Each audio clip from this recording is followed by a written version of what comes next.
श्रीअंगों की आभा काले मेघ के समान श्याम है। वे अपने कटाक्षों से शत्रु समूहों को भय प्रदान करती है। उनके मस्तक पर आबाद चंद्रमा की रेखा शोभा पाती है। वे अपने हाथों में शंख, चक्र, कृपाण और त्रिशूल धारण करते हैं। उनके 3 नेत्र हैं। वे सिंह के कंधे पर चढ़ी हुई हैं और अपने तेज से तीनों लोगों को परिपूर्ण कर रही हैं। ऋषि कहते हैं, अत्यंत पराक्रमी दुरात्मा महिषासुर तथा उसकी दैत्य सेना के देवी के हाथ से मारे जाने पर इंद्र आदि देवता प्रणाम के लिए गर्दन तथा कंधे झुकाकर उन भगवती दुर्गा का उत्तम वचनों द्वारा स्तवन करते। उस समय उनके सुंदर अंगों में अत्यंत हर्ष के कारण रोमांच हुआ है। देवता बोले, संपूर्ण देवताओं की शक्ति का समुदाय ही जिनका स्वरूप है तथा जिन देवी ने अपनी शक्ति से संपूर्ण जगत को व्याप्त कर रखा है, समस्त देवताओं और महर्षियों की पूजनीय उन जगदम्बा को हम भक्तिपूर्वक नमस्कार करते हैं।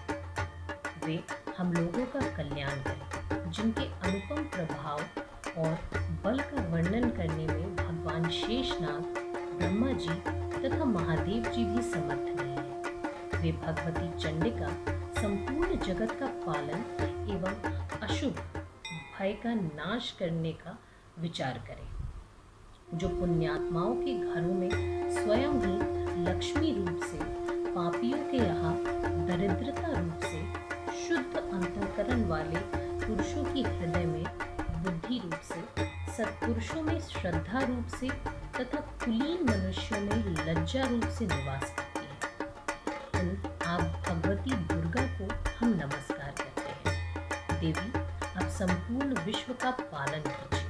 देवी, आपके इस अचिंत्य रूप का असुरों का नाश करने वाले भारी पराक्रम का तथा समस्त देवताओं और दैत्यों के समक्ष युद्ध में प्रकट किए हुए आपके अद्भुत चरित्रों का हम किस प्रकार वर्णन करें। आप संपूर्ण जगत की उत्पत्ति में कारण हैं। आप में सत्वगुण, रजोगुण और तमोगुण, यह 3 गुण मौजूद हैं। तो भी दोषों के साथ आपका संसर्ग नहीं जान सकता। भगवान विष्णु और महादेव जी आदि देवता भी आपका पार नहीं पाते। आप ही सबका आश्रय हैं। यह समस्त जगत आपका अंशभूत है, क्योंकि आप सबकी आदिभूत अव्याकृता परा प्रकृति है। देवी, संपूर्ण यज्ञों में जिसके उच्चारण से सब देवता तृप्ति लाभ करते हैं, वह स्वाहा आप ही हैं। इसके अतिरिक्त आप पितरों की भी तृप्ति का कारण हैं। अतएव सब लोग आपको स्वधा भी कहते हैं। देवी, जो मोक्ष की प्राप्ति का साधन है, अचिंत्य महाव्रत स्वरूपा है। समस्त दोषों से रहित, जितेंद्रिय, तत्व को ही सार वस्तु मानने वाले तथा मोक्ष की अभिलाषा रखने वाले मुनिजन जिसका अभ्यास करते हैं, वह भगवती पराविद्या आप ही हैं। आप शब्द स्वरूपा हैं। अत्यंत निर्मल ऋग्वेद, यजुर्वेद तथा उद्गीत के मनोहर पदों के पाठ से युक्त सामवेद का भी आधार आप ही हैं। आप देवी त्रयी यानी 3 वेद और भगवती 6 ऐश्वर्यों से युक्त हैं। इस विश्व की उत्पत्ति एवं पालन के लिए आप ही वार्ता यानी खेती एवं आजीविका के रूप में प्रकट हुई हैं। आप संपूर्ण जगत की घोर पीड़ा का नाश करने वाली हैं। देवी, जिससे समस्त शास्त्रों के सार का ज्ञान होता है, वह मेधा शक्ति आप ही हैं। दुर्गम भवसागर से पार उतरने वाली नौका रूप दुर्गा देवी भी आप ही हैं। आपकी कहीं भी आसक्ति नहीं है।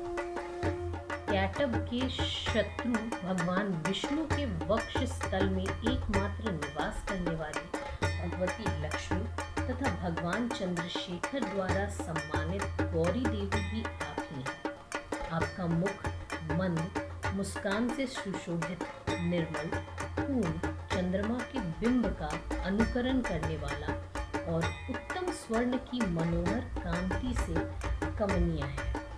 तो भी उसे देखकर महिषासुर को क्रोध हुआ और सहसा उसने उस पर प्रहार कर दिया। यह बड़े आश्चर्य की बात है। देवी वही मुख जब क्रोध से युक्त होने पर उदय काल के चंद्रमा की भांति लाल और तनी हुए भावों के कारण विकराल हो उठा, तब उसे देखकर जो महिषासुर के प्राण तुरंत ही निकल गए, यह उससे भी बढ़कर आश्चर्य की बात है।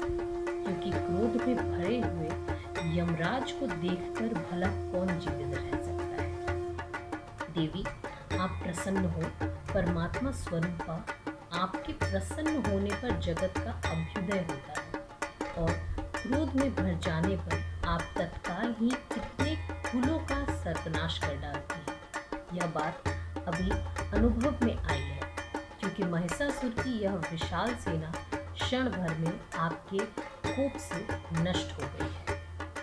सदा अभ्युदय प्रदान करने वाली आप जिन पर प्रसन्न रहती हैं, वे ही देश में सम्मानित हैं।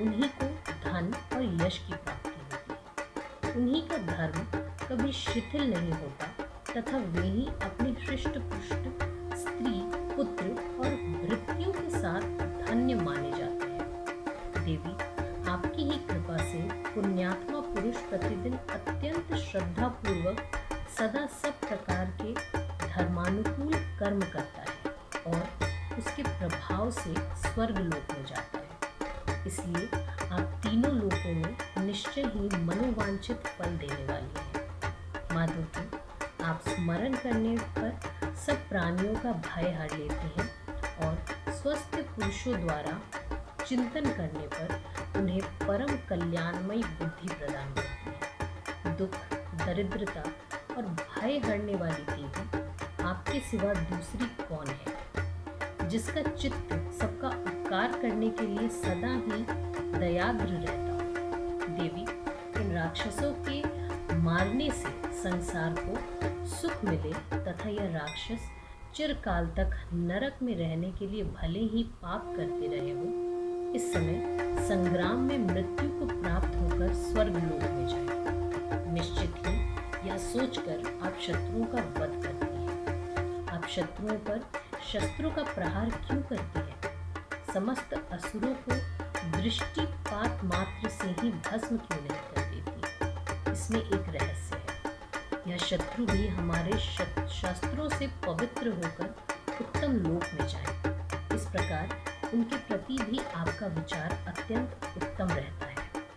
खड़ग के तेज पुंज की भयंकर दीप्ति से तथा आपके त्रिशूल के अग्रभाग की घनीभूत प्रभा से चौंधियाकर जो असुरों की आंखें फूट नहीं गई, उसमें कारण यही था कि वह मनोहर रश्मियों से युक्त चंद्रमा के समान आनंद प्रदान करने वाले आपके सुंदर मुख का दर्शन करते थे। देवी, आपका शील दुराचारियों के बुरे बर्ताव को दूर करने वाला है। साथ ही यह रूप ऐसा है जो कभी चिंतन में भी नहीं आ सकता और जिसकी कभी दूसरों से तुलना भी नहीं हो सकती, तथा आपका बल और पराक्रम तो उन दैत्यों का भी नाश करने वाला है जो कभी दैत्यों के पराक्रम को भी नष्ट कर चुके थे। इस प्रकार आपने शत्रुओं पर भी अपनी दया ही प्रकट की है।